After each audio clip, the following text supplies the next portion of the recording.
तो दोस्तों, master Karambir YouTube channel में आपका स्वागत है।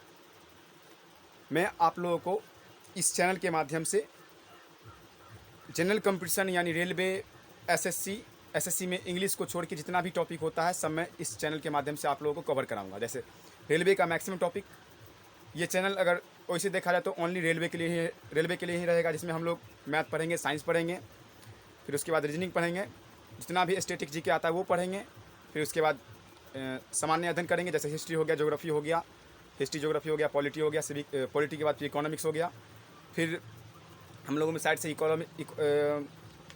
इकोलॉजी के बारे में पढ़ेंगे, इन्वायरमेंट के बारे में पढ़ेंगे, जितना भी करंट अफेयर जैसे नया नया कोई मुद्दा है उसके बारे में पढ़ेंगे।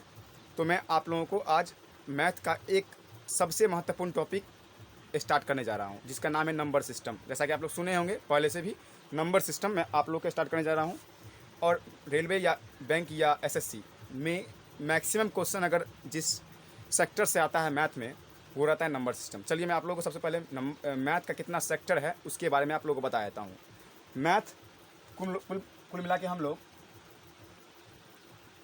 मैथ को पढ़ते हैं 4 सेक्टर में। सबसे पहला सेक्टर आता है नंबर सिस्टम। नंबर सिस्टम जिसको हम लोग हिंदी में बोलते हैं संख्या पद्धति। संख्या पद्धति सबसे पहला क्वेश्चन, सबसे पहला सेक्टर।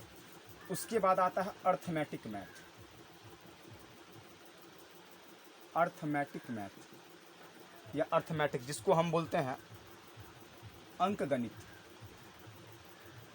अंकगणित। उसके बाद अब रेलवे का, जैसे आप लोग प्रीवियस से क्वेश्चन उठा के देख लीजिए, फिर इस बार एनटीपीसी का एग्जाम हुआ है उसमें देख लीजिए, जो 3 से 4 क्वेश्चन रहता है डीआई यानी डाटा इंटरप्रिटेशन से। तो हम लोग इसमें पढ़ेंगे डीआई के बारे में,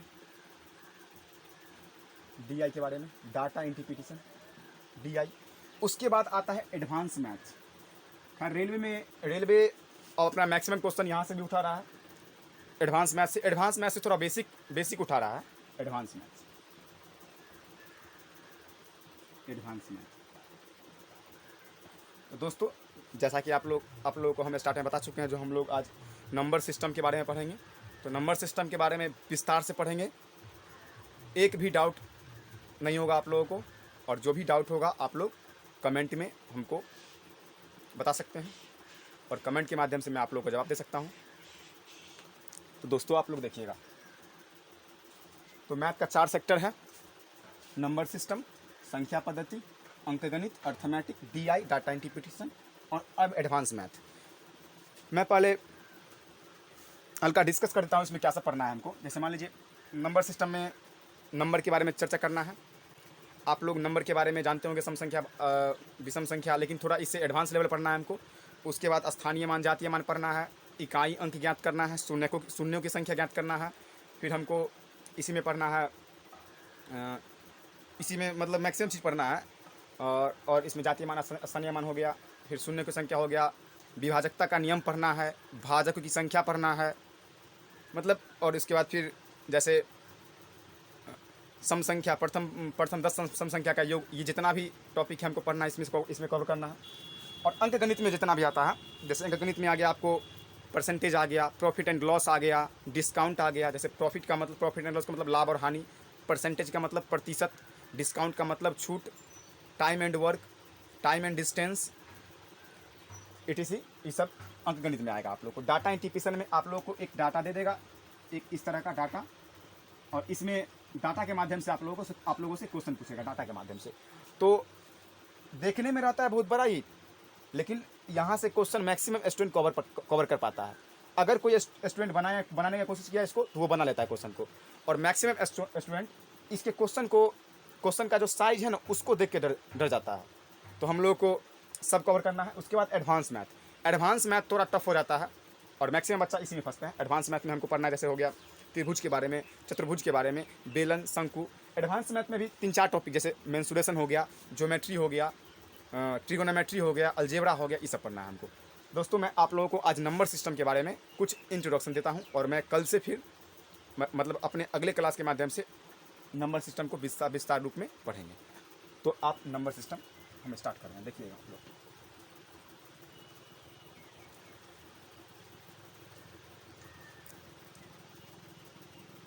मेरा आज का पहला मैथ का सेक्टर रहेगा नंबर सिस्टम।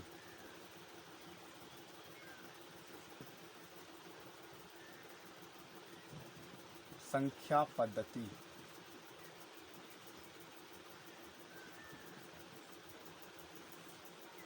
तो दोस्तों सबसे पहले मैं आप लोगों को बता चुका हूं, जो नंबर सिस्टम में सबसे पहले हम संख्या के बारे में पढ़ेंगे। तो संख्या कितने टाइप के होते हैं, कौन सा संख्या कौन, मतलब जैसे मान लीजिए हम बोल दिए 3 के बारे में, 3 कौन सा संख्या है, तो आप कन्फ्यूज़ हो जाइएगा। आप पूछ सकते हैं सर 3 तो विषम संख्या भी है, 3 परिमेय संख्या भी है, 3 अभाज्य संख्या भी है। तो जितना भी संख्या है 3 कौन संख्या है, सबके बारे में पढ़ेंगे। मैक्सिमम नंबर के बारे में हम डिस्कस करेंगे। इसमें हम लोग जो बच्चा 10th तक ही अगर पढ़े होंगे, जो बच्चा 11th 12th अगर आर्ट से पढ़े होंगे, तो वो 2 नंबर का नाम अभी तक नहीं सुने होंगे, या फिर अगर कोई चैनल पर देखे होंगे तो सुने होंगे। सबसे पहले नंबर में भी हम 3 सेक्टर में इसको बांटते हैं। सबसे पहला आता है जिसको हम लोग बोलते हैं वास्तविक संख्या।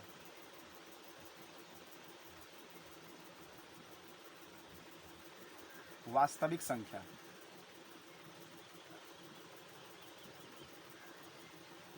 इंग्लिश में बोलते हैं रियल नंबर। Real number. उसके बाद आता है दूसरे नंबर पे काल्पनिक संख्या। काल्पनिक संख्या, या हम लोग इसी को बोलते हैं अवास्तविक संख्या। अवास्तविक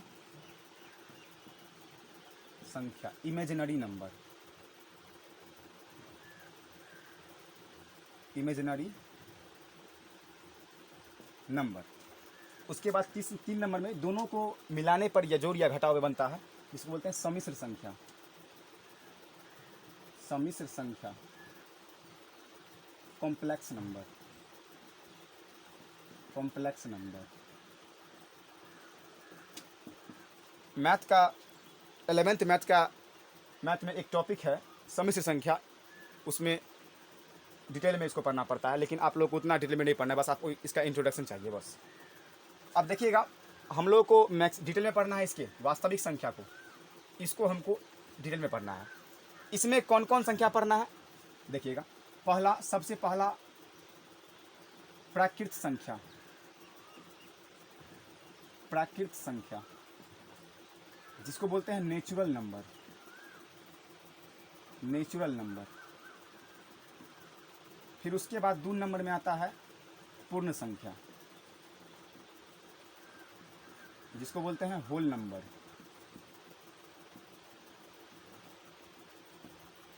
तीसरे नंबर में आता है पूर्णांक संख्या, इंटीजर नंबर।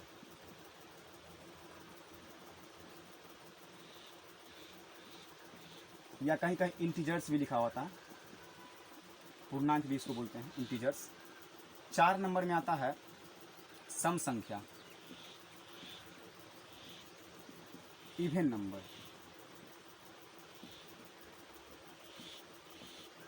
5 नंबर में आता है विषम संख्या, ऑड नंबर। 6 नंबर में आता है अभाज्य संख्या, प्राइम नंबर।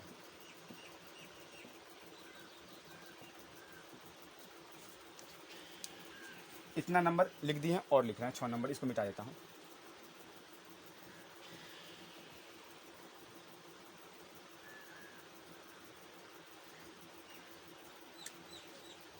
सात नंबर में आता है भाज्य संख्या,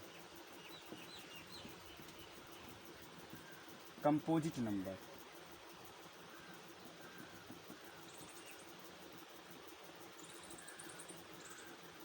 8 नंबर में आता है सह अभाज्य, कोफैक्टर। 9 नंबर में आता है आपेक्षिक अभाज्य। आपेक्षिक अभाज्य।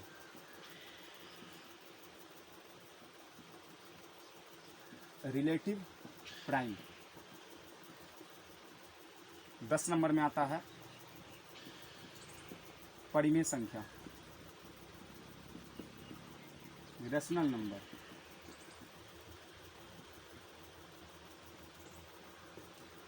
11 नंबर में अपरिमेय संख्या।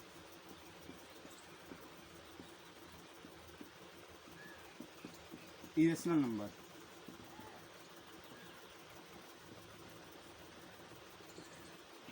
12 नंबर में पढ़ना है हमको पूर्ण संख्या। ये पूर्ण संख्या अलग है, इसको बोलते हैं परफेक्ट नंबर।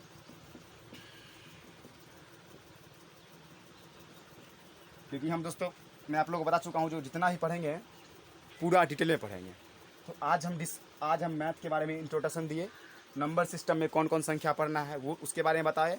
और कल हम 12 संख्या, यानी 12 संख्या एक क्लास में तो नहीं हो पाएगा, 2 क्लास में 12 संख्या को, मतलब 6 संख्या एक क्लास में और 6 संख्या एक क्लास में, इसको कंप्लीट करेंगे सबसे पहले संख्या को। तो आप लोगों को अगर अच्छा लगा तो प्लीज़ लाइक एंड शेयर और मेरे चैनल को सब्सक्राइब कीजिएगा। Thank you.